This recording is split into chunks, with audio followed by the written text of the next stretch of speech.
As the Superior Health Foundation has emerged from the Marquette General Foundation, the focus of our fundraising efforts has been enlarged. We are thrilled that this year's gala funds will be devoted to supporting the Upper Peninsula Diabetes Outreach Network in their efforts to establish a new system for assisting in the care of diabetics from throughout the Upper Peninsula.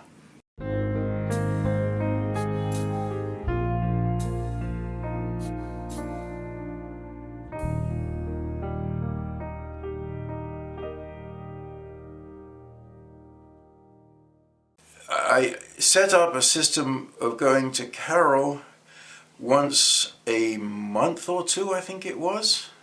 A couple of months, maybe even a quarter, for a while. And I thought I could carry on by myself, keeping up the monitoring and the diet and the exercise and all those things, and found that I could not. I heard somehow Carol was setting up as an independent consultant. And being a tightwad, I thought, well, do I want to spend the money? And then I thought, yes, well, it seems like a good system. And I'm very glad I did, because it has been almost more help to me than any other. I would very much say that my approach is relationship oriented. Many diabetes educators operate from this way, not all of them. One of the things that I do professionally is I am now teaching other educators to be more empathy and relationship based.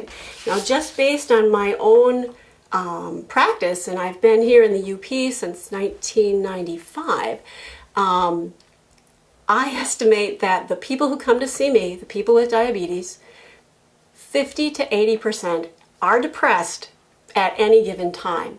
Carol's part diabetes educator, part therapist.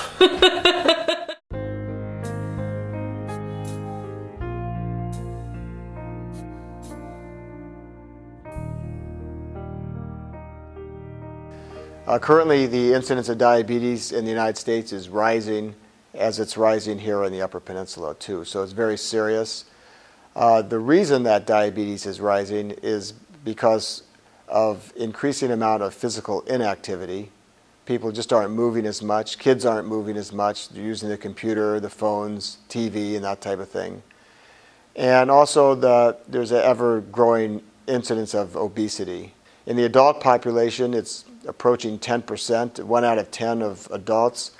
And prediabetes is another condition that's been recognized, and that's really common. Maybe 30 or 40% of adults have prediabetes, as manifested by elevated fasting blood sugar.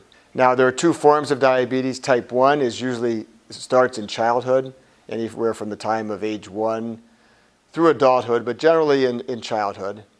And that has nothing to do really with obesity or physical inactivity. That's a different type of disease in that the pancreas is destroyed early on as a child, and these children have to go on insulin right away.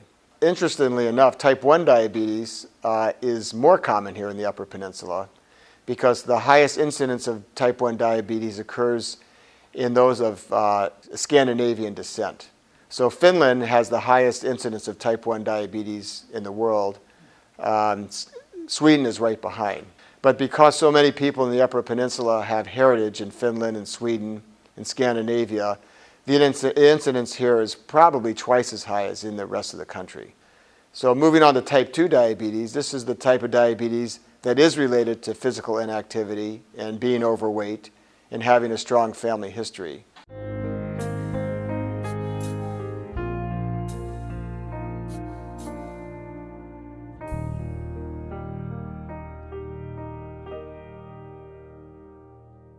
As an organization, we started getting involved in diabetes education. Oh, it's about 7 years ago. And our involvement at that time was having a member of our staff sit on the board of UPDON, on the advisory board.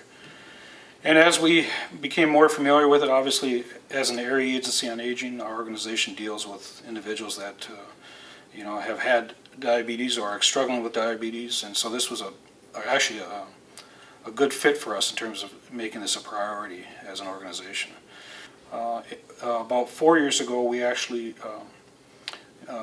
became trained, our staff became trained on the Stanford model, which for diabetes, which is also known as diabetes path, or personal action towards health.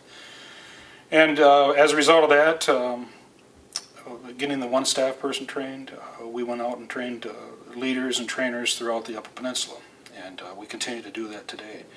So UPCAP now plays a very active role in terms of diabetes education.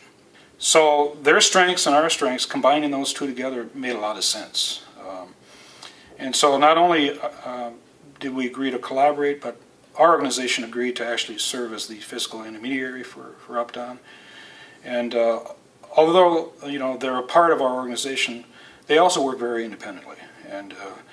And we like it that way because it continues to build on the strengths that they've had from a community-based perspective over the years.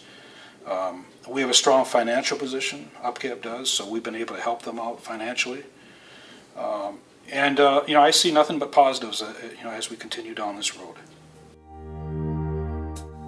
We certainly want to express our thanks to all of the sponsors who have made this event possible.